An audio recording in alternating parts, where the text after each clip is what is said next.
Jake Morrison stood perfectly still. His armor was heavy, but he had worn it for so many hours that he barely noticed anymore. The metal plates were scratched and dented from years of use. Some of the paint had chipped off, showing the bare metal underneath. It was not pretty, but it worked. That was all that mattered to Jake. The Crystal Palace was the most beautiful building Jake had ever seen. The walls were made of something that looked like glass but shimmered with colors that changed as you looked at them. Giant pillars reached up to a ceiling so high that Jake could barely see it. Everything sparkled and glowed with soft light. The floor was so smooth and shiny that Jake could see his reflection in it. Jake was part of the honor guard. He and 5 other human soldiers stood along the wall, while Ambassador Patricia Collins talked with the Calathian leaders. This was an important day. Humans were opening their first embassy on Calath Prime. The Calathians were one of the most powerful empires in the galaxy. Making friends with them was important. The throne room was filled with people.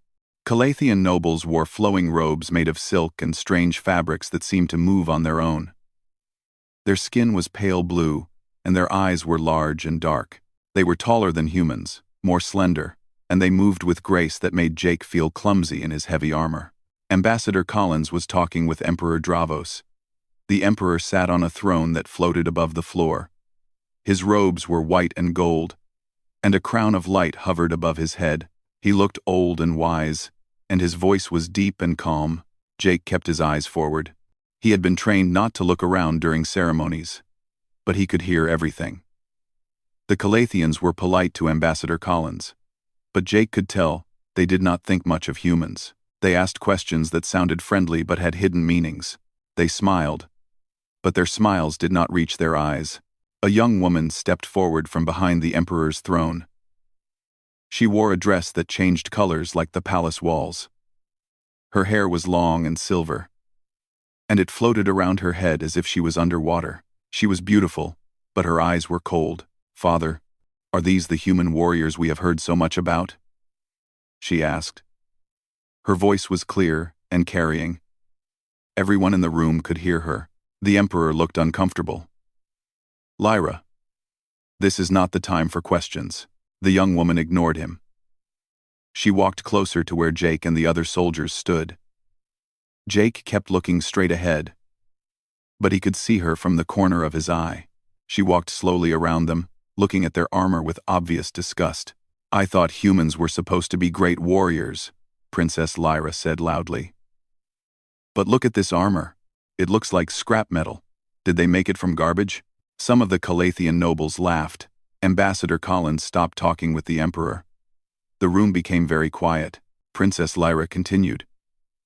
"Our guards wear armor, made of living crystal. It responds to thought and can stop any weapon. This human armor looks like it was hammered together by children. I can see the welds. I can see where they bolted the pieces together." Jake felt his jaw tighten, but he did not move. Commander Ryan Blake, who stood next to him, made a small sound in his throat. A warning to stay calm. "And they are so short," Lyra said, "so thick and heavy. Our warriors are tall and fast. One Calathian guard could defeat 10 human soldiers. I am sure of it." More laughter from the nobles. Some of them looked away, embarrassed. But many were smiling and nodding. "Princess Lyra, please," Ambassador Collins said. Her voice was calm, but Jake could hear the anger underneath. "This is a diplomatic event. Perhaps we should focus on building friendship between our peoples." Lyra turned to look at the ambassador. "I am simply speaking the truth, Ambassador. Humans have only been in space for 30 years. You are children playing with borrowed technology. Your ships are slow. Your weapons are primitive. Your soldiers look like they belong in a museum, not a palace." She walked right up to Jake. She was taller than him by almost a foot. She looked down at him with a small smile. "This one does not even react," she said. "Perhaps he does not understand our language. Or perhaps he knows I am right, and he is too ashamed to respond." Jake looked up at her. Their eyes met. He saw no cruelty in her face, just casual superiority. She truly believed everything she was saying. To her, humans were not even worth being angry at. They were just inferior. And that was a simple fact. Jake made his decision. He reached up and pressed the release on his helmet. The seals hissed. And he pulled the helmet off. Some of the Calathians gasped. Removing part of your uniform during a ceremony was against protocol. Lieutenant Morrison, Commander Blake said quietly. Jake did not respond. He set the helmet on the floor in front of Princess Lyra. Then he began removing the rest of his armor. He unlatched the chest plate and set it down, then the arm guards, then the leg plates. Each piece he placed carefully on the floor, making a small pile. The entire throne room was silent now.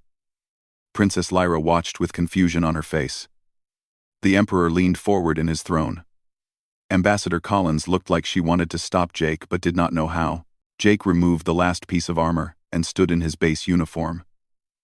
It was simple gray fabric, marked with sweat from hours of wearing the heavy armor. He looked at the pile of metal on the floor. Then he looked at Princess Lyra one more time. He said nothing. He simply turned and walked toward the door. His boots made soft sounds on the shining floor. Every eye in the room followed him. Lieutenant Morrison, Commander Blake called. Where are you going? Jake stopped at the door. He turned back and looked at his commander. Requesting permission to be dismissed, sir. Commander Blake looked at Ambassador Collins. She looked at the Emperor. The Emperor looked at his daughter, who still stood next to the pile of armor with a confused expression on her face. Permission granted, Blake finally said. Jake nodded once and walked out. The doors closed behind him with a soft sound. For a long moment, nobody moved. Then Ambassador Collins spoke, her voice very controlled. Your Majesty, I apologize for this disruption. Perhaps we should reschedule this meeting for another time. The Emperor stood up from his floating throne. He looked old suddenly, and very tired. Yes, I think that would be best. Princess Lyra looked at her father. Why is everyone acting so strange? I was just telling the truth. An old Calathian general standing near the throne made a sound like a sigh. Your Highness, he said quietly. You have no idea what you just did. The princess looked at the pile of armor on the floor. The scratched, dented metal caught the light from the palace walls. It looked very small and very lonely sitting there. In the middle of all that beauty, the news spread fast. By the time Jake got back to the human embassy, everyone already knew what happened. The other soldiers looked at him with a mix of respect and concern. Nobody said anything to him directly, but he heard the whispers. Jake went straight to his quarters and started packing. He knew what was coming. Within an hour, Commander Blake called him to his office. Sit down, Jake, Blake said. He did not sound angry, which somehow made Jake feel worse. Jake sat. He kept his back straight and his hands on his knees. That was quite a performance, Blake said. He was looking at a screen on his desk, reading something. In the last 3 hours, the video of you removing your armor has been viewed about 50 million times. It is on every human news station. The military forums are going crazy. I apologize, sir, Jake said. I should not have broken protocol. Blake looked up at him. Actually, you did not break protocol. You asked permission to be dismissed. You removed your armor carefully and respectfully. You did not say a single word to the princess or anyone else. He paused. Some people are calling you a hero. Some people are calling you a fool. I am not sure which you are yet. I would like to request a transfer, sir, Jake said.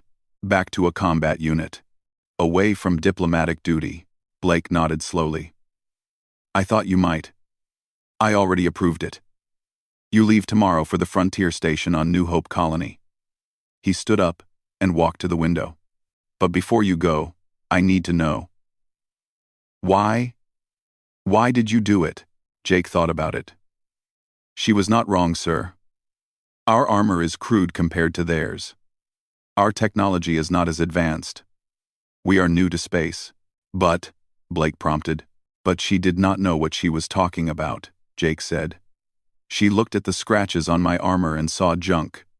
She did not see the history. She did not see the battles.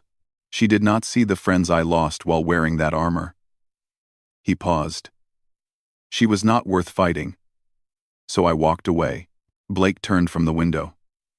Do you know what you did, Jake? In human warrior culture, removing your armor and walking away is one of the deepest insults you can give. It says, you are not worth my time. You are beneath my notice. The old Calathian general in the throne room knew it.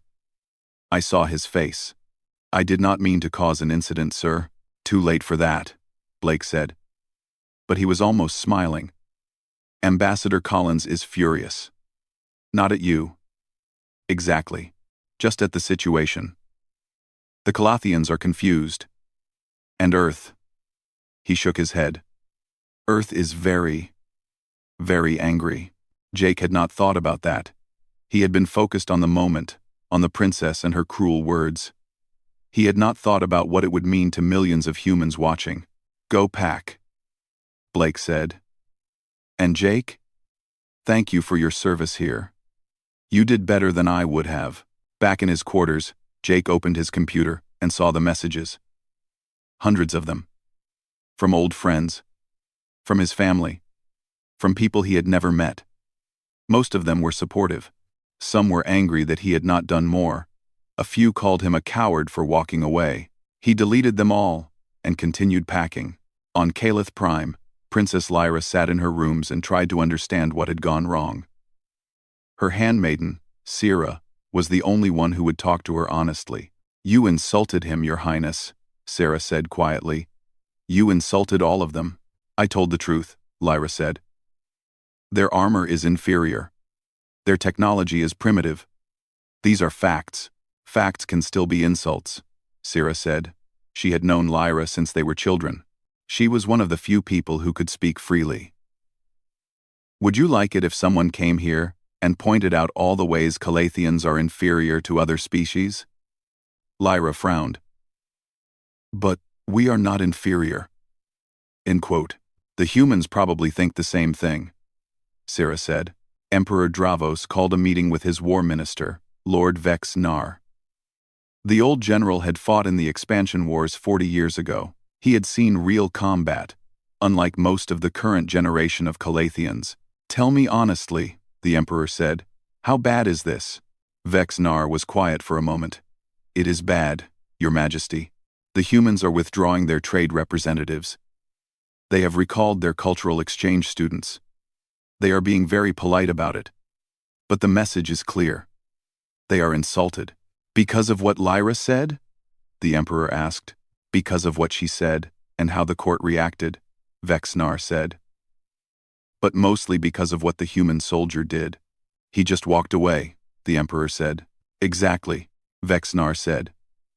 Your Majesty, I have studied human military history. It is short, only a few decades in space. But it is very intense. They have fought wars we did not even know about. There is something called the Border Wars. Humans against the Zelthar raiders. Brutal fighting. Ship-to-ship combat. Boarding actions. The humans won, but they lost a lot of people doing it. The emperor leaned back in his throne. I did not know this. Most people do not. Vex Nar said. The humans do not brag about their victories. They just quietly do their job and move on. But that soldier who walked away? His armor was damaged in combat. I could tell from the pattern of the dents. He has been in real battles. And my daughter mocked him in front of the entire court, the emperor said quietly. Yes, Your Majesty. Far away, on the frontier of human space, a ship called the RSS Phoenix was on patrol. Lieutenant Kyle Ross was Jake's best friend. They had served together in the border wars. When Kyle heard what happened on Calith Prime, he was furious. I should have been there, he told his crew. I would have said something. Jake did the right thing, said his captain.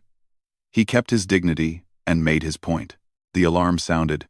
A Calathian merchant ship was broadcasting a distress signal. Zelthar pirates were attacking it.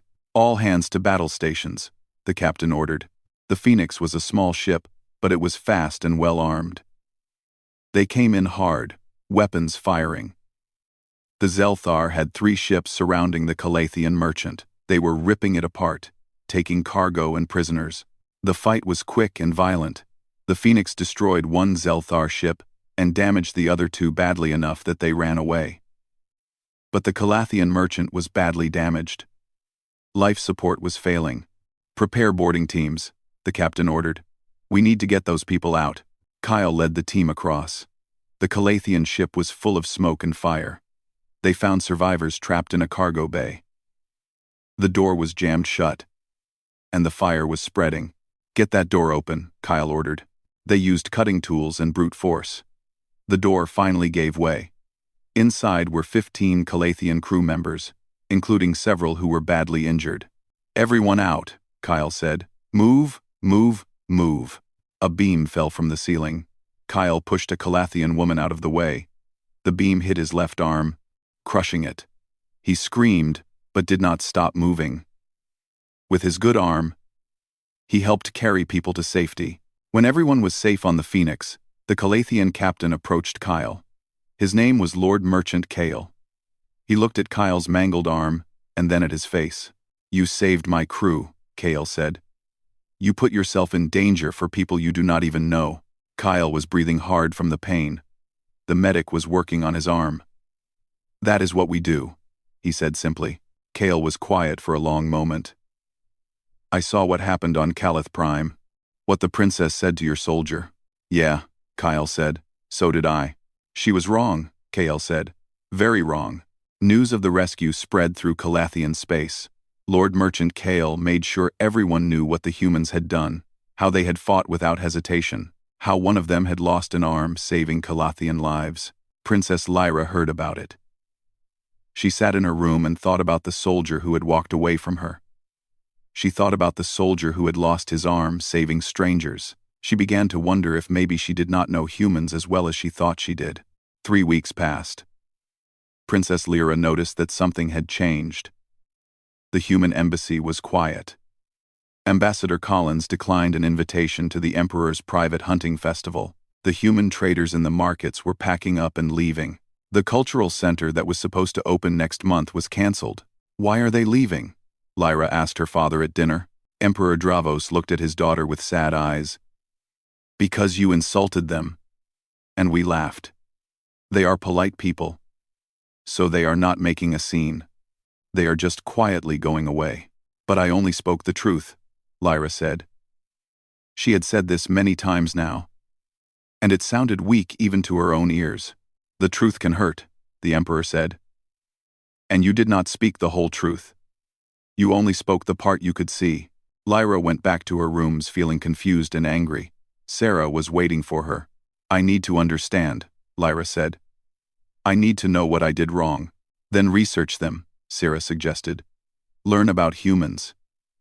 Not what other Calathians say about them, but what they actually are." That night, Lyra accessed the Galactic Network.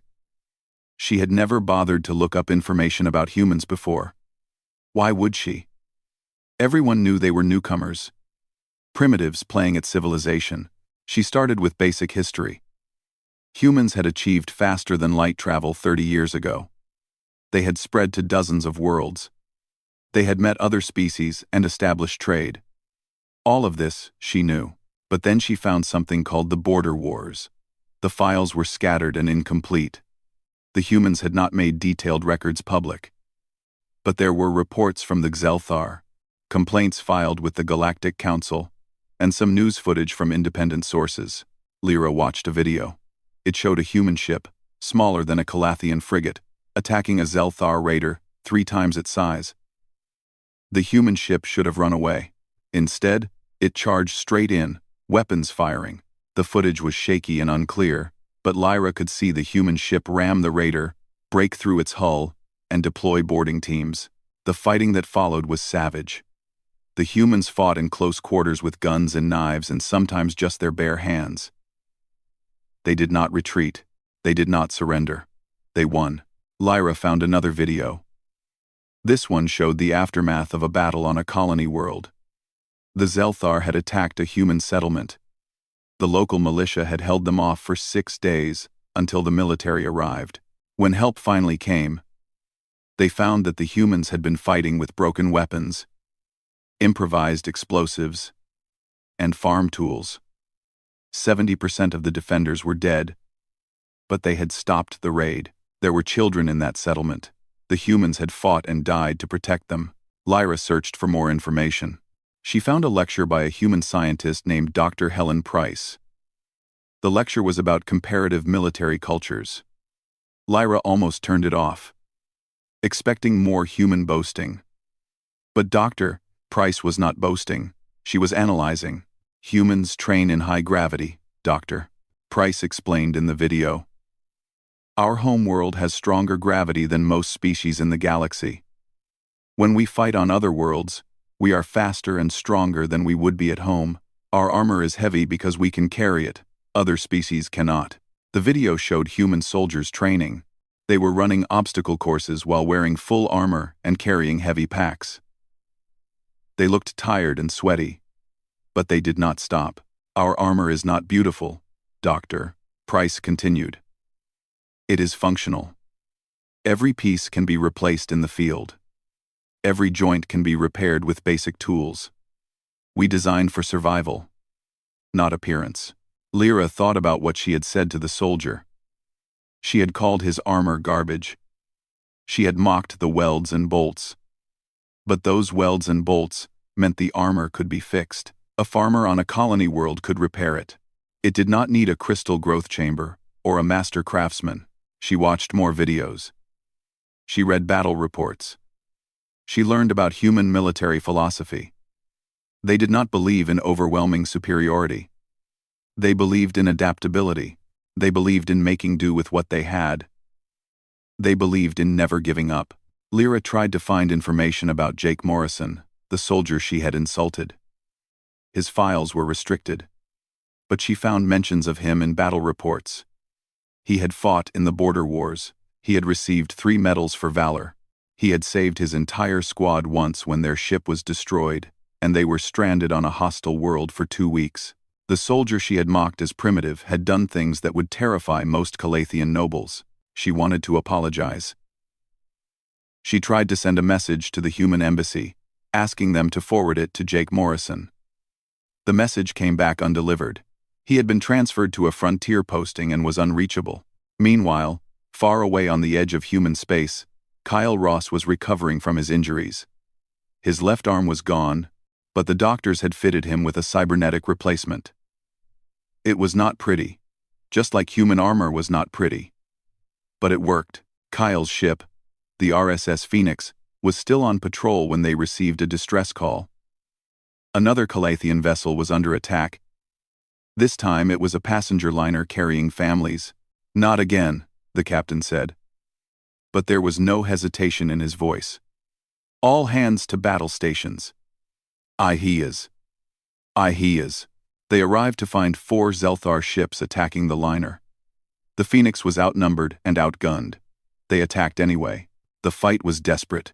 The Phoenix took heavy damage but managed to destroy 2 of the pirate ships. The other 2 fled. The Calathian liner was barely holding together.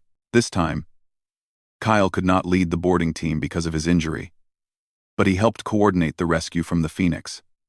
They saved 230 Calathian civilians, including 40 children.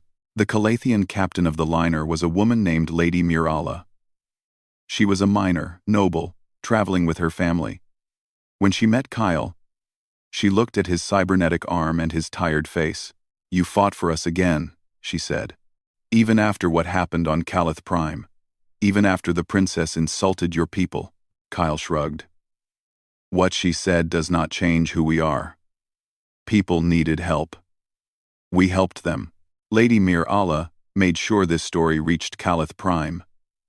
She personally sent a message to the Emperor, describing how the humans had saved her children without hesitation, without asking for anything in return. Princess Lyra read the report.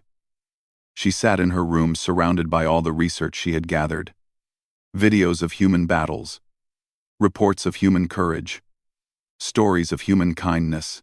She felt sick with shame. Sarah found her like that, sitting on the floor with tears on her face. I was so stupid, Lyra whispered. I looked at them and saw only what I wanted to see. I saw their rough armor and their simple ships and thought I knew everything. But I knew nothing. You know more now, Syrah said gently. It does not matter, Lyra said. I cannot take back what I said. That soldier will never forgive me. None of them will. Perhaps not, Syrah said. But you can try to make things right. You can learn from this. You can be better. Lyra wiped her eyes. She stood up and walked to her window. From her tower, she could see the human embassy in the distance. Most of the lights were off now. They were really leaving. I need to talk to my father, Lyra said.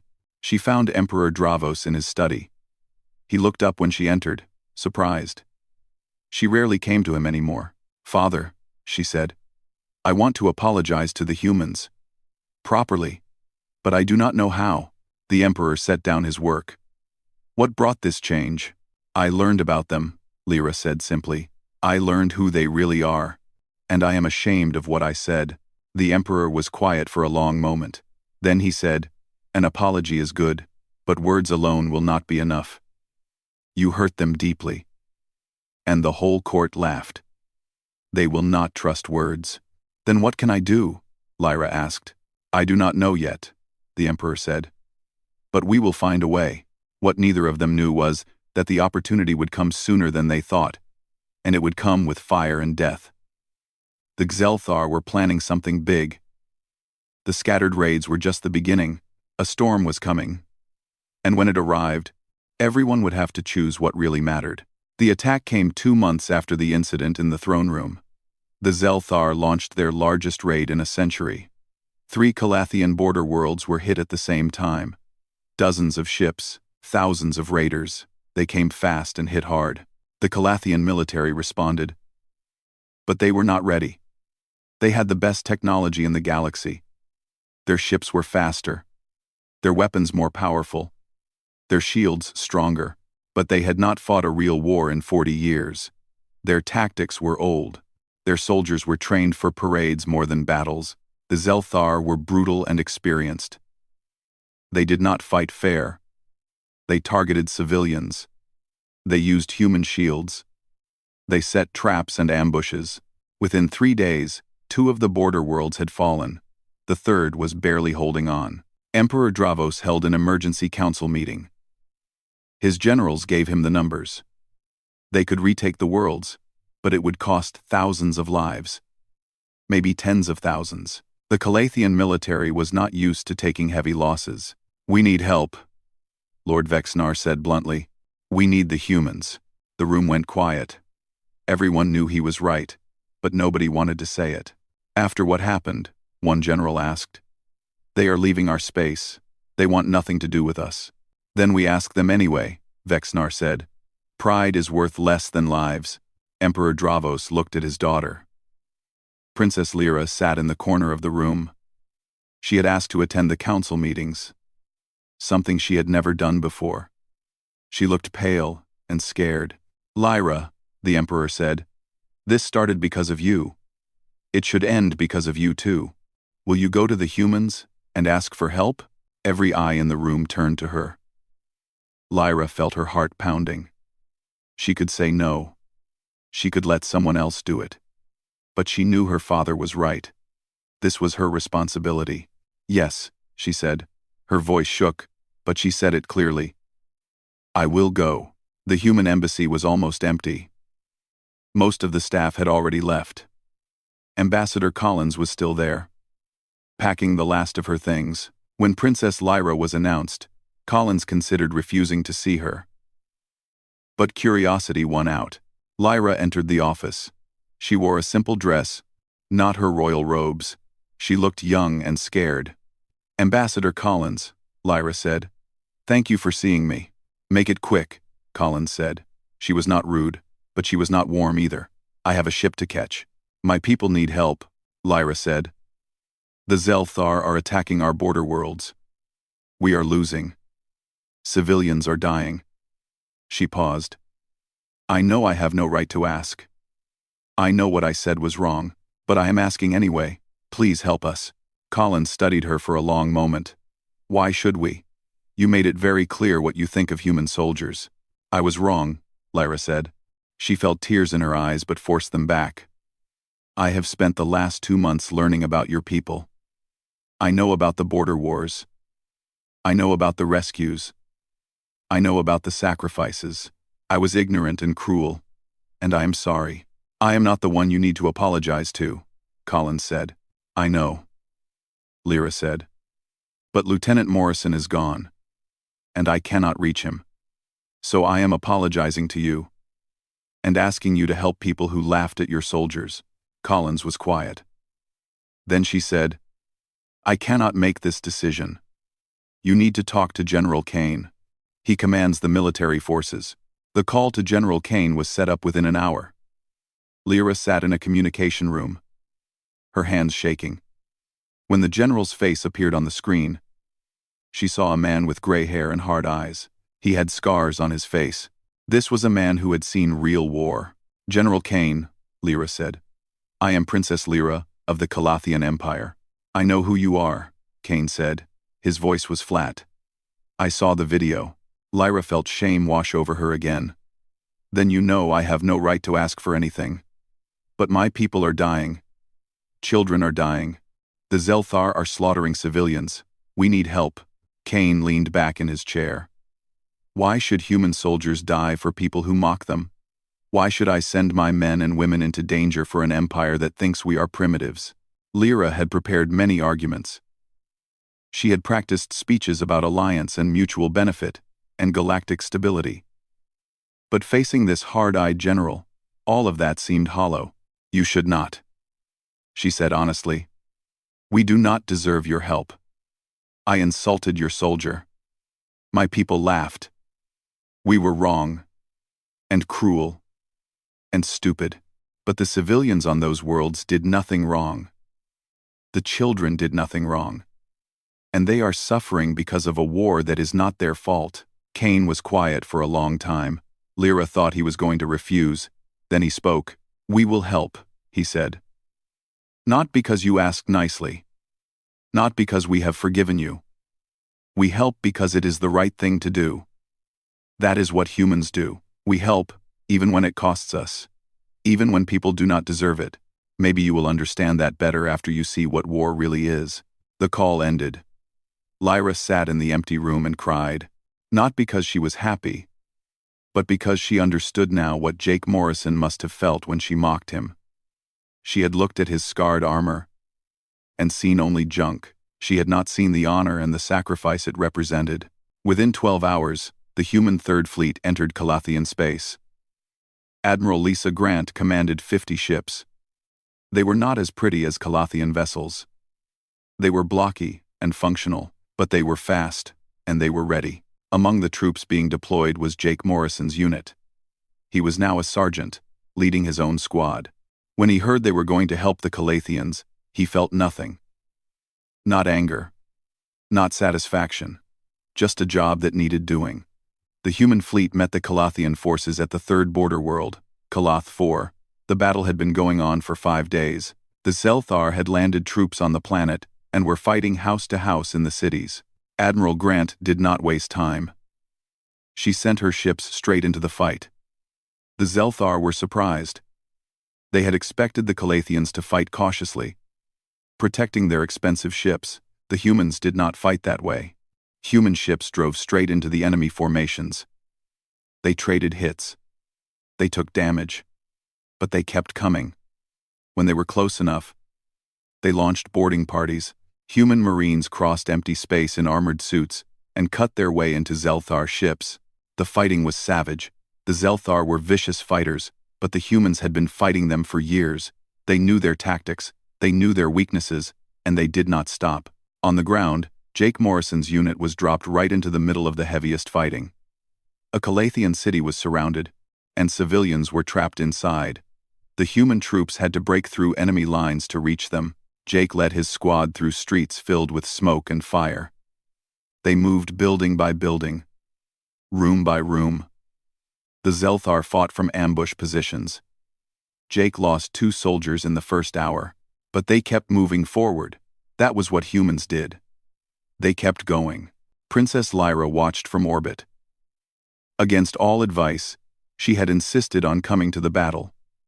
She was on a Calathian hospital ship, helping organize medical supplies. She had never done this kind of work before, but she was learning fast. Through the windows, she could see the human ships fighting. She watched one human destroyer take damage from 3 enemy ships. It was burning and venting atmosphere, but instead of retreating, it accelerated toward the largest Zelthar vessel and rammed it. Both ships exploded. Lyra felt sick. People had just died. Human people, who had come to help her empire, even after what she had done to them.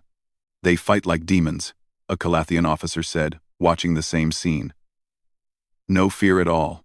They are afraid, said an old general standing nearby. It was Lord Vexnar. But they do it anyway. That is what makes them brave. The battle for Calath 4 lasted 3 more days. The human and Calathian forces slowly pushed the Xelthar back. It was bloody work. Every street was a fight. Every building was a fortress. But slowly, steadily, they won ground. Jake Morrison's squad was fighting in the old quarter of the city. The buildings were made of stone, ancient and strong. The Xelthar had turned them into killing zones. Jake had lost 4 soldiers now. His armor was scorched and dented from plasma fire. He was exhausted. But there were civilians trapped 3 blocks ahead, families hiding in basements and shelters. If the humans did not reach them soon, the Xelthar would find them first. Move up, Jake ordered. His voice was hoarse from smoke and shouting. Stay close. Watch the windows. They advanced through rubble and fire. A young soldier named Ben Hayes was right behind Jake. It was his first real battle. He was 22 years old and terrified. But he kept moving. They reached a plaza. In the center was a fountain, now dry and broken. Around the edges were buildings.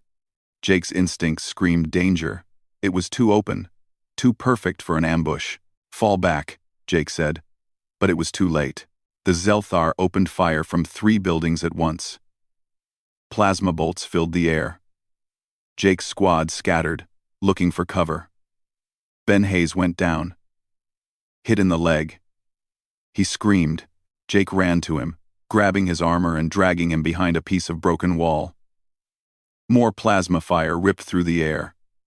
Jake's shield generator sparked and died, overloaded. I got you, Jake said to Ben. Stay with me. A plasma bolt hit the wall above them. Stone rained down. Jake covered Ben with his body. Princess Lyra had been working in the hospital ship for 3 days without sleep. Her royal dress was gone, replaced by simple medical scrubs. Her hands were stained with blood, both Calathian and human. She had held dying soldiers and listened to their last words. When she heard that the city was finally being evacuated, she asked to go down to the surface. The medical staff tried to stop her, but she insisted. She needed to see. She needed to understand what her words had cost. The landing shuttle brought her to a temporary medical station near the fighting. The city was in ruins. Buildings were collapsed. Fires burned everywhere.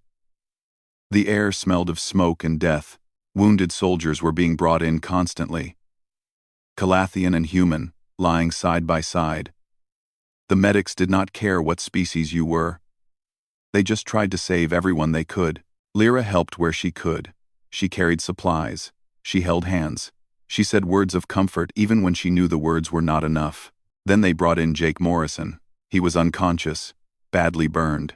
His armor was half melted. The medics were working frantically, cutting away the damaged pieces.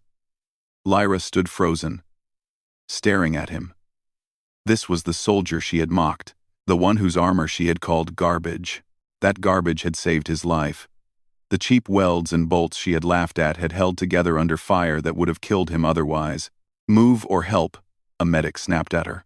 We are losing him. Lyra moved. She grabbed supplies as the medics called for them. She held pressure on wounds. She worked until her hands were covered in his blood. They stabilized him. Barely. He would live, but it would be close. Who is he? Lyra asked quietly. The medic checked his tags. Sergeant Jake Morrison. Human Marines. She looked at Lyra. Wait. Is not he the one from that video? The one who walked out of the throne room? Yes, Lyra whispered. The medic shook her head. He saved a dozen civilians today. Held a position by himself until evacuation could be completed. Got hit protecting one of his soldiers. She paused. Brave man. Lyra sat by Jake's bed. She could not leave. Other wounded came in. The battle continued outside. But Lyra stayed. She held his hand and watched him breathe. On the third day, he woke up. His eyes were unfocused at first. Then he saw Lyra sitting there. Princess, he said. His voice was rough and weak. Do not talk, Lyra said quickly. You need to rest. What are you doing here? He asked anyway. I needed to see. Lyra said. I needed to understand what I did. What my words caused. She paused. Tears running down her face. I am so sorry. I looked at you and saw only what I wanted to see. I did not see the soldier. I did not see the hero. I just saw armor that was different from ours, and I judged you for it. Jake was quiet for a moment. You were not entirely wrong. Our armor is crude. Our technology is not as advanced. But I missed what matters, Lyra said. The armor is crude because it can be fixed in the field. The technology is simple because it works, and the soldiers wearing it are braver than anyone I have ever met. She looked at him. You came to save us. After what I said, after we laughed at you, you came anyway. And that is the job, Jake said simply. No, Lyra said. It is more than that. It is who you are. All of you. She wiped her eyes. I have been here for 3 days. I have seen human soldiers give their lives for Calathian civilians. They do not even know. I have seen them share their rations with hungry children. I have seen them carry wounded enemies to safety because it was the right thing to do. Her voice broke. You are everything I said you were not. And I will spend the rest of my life trying to make this right. Jake looked at her for a long moment. I do not want your apology. It will not bring back the soldiers who died here. It will not heal the ones who got hurt. I know, Lyra said quietly. But I accept it anyway, Jake said. Because you learned something. That is more than most people would do. The battle ended 2 days later. The Zelthar were driven off Calath 4. The other 2 border worlds were retaken. The cost was high. Hundreds of human soldiers dead. Thousands of Calathians, but they won. Emperor Dravos held a memorial service for all the fallen. Human and Calathian soldiers together. He gave a speech about sacrifice and honor, and friendship earned through fire. But the words that mattered most were simpler. At the end of the ceremony, he presented Jake Morrison's armor. It had been carefully cleaned and restored. Every dent remained. Every scratch was still there. But now, it was mounted on a pedestal of honor in the Crystal Palace. Let this stand as a reminder, the Emperor said, not of the insult that was given, but of the grace that was shown. Not of our pride, but of our shame, and most of all, as a symbol of the friendship between our peoples, bought with blood and sacrifice. Princess Lyra asked her father for permission to serve as permanent ambassador to Earth. It was approved.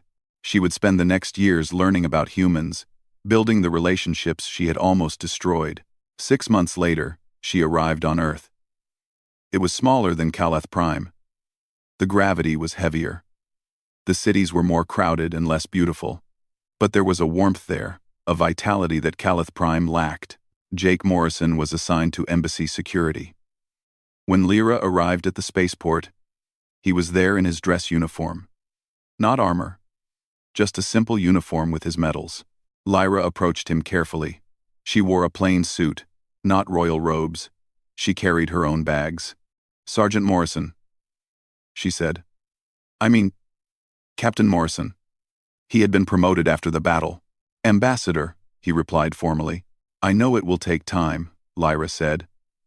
I know trust is not given, it is earned. But I want to try. I want to learn. I want to make things right. Jake studied her face.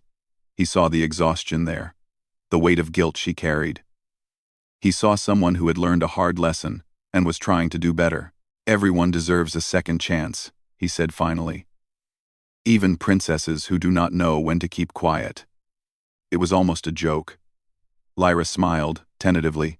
It was the first time she had smiled in months. "Welcome to Earth, Ambassador," Jake said. He extended his hand. She took it. His grip was firm and warm. The hand of a soldier who had saved lives and taken them, who had been mocked and had walked away, who had come back anyway because it was right.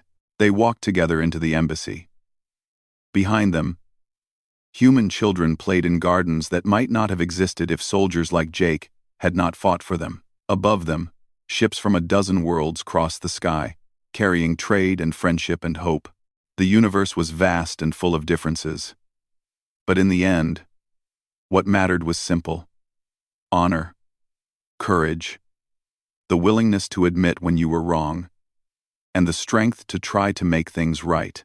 Princess Lyra had learned this the hard way, but she had learned it, and that made all the difference.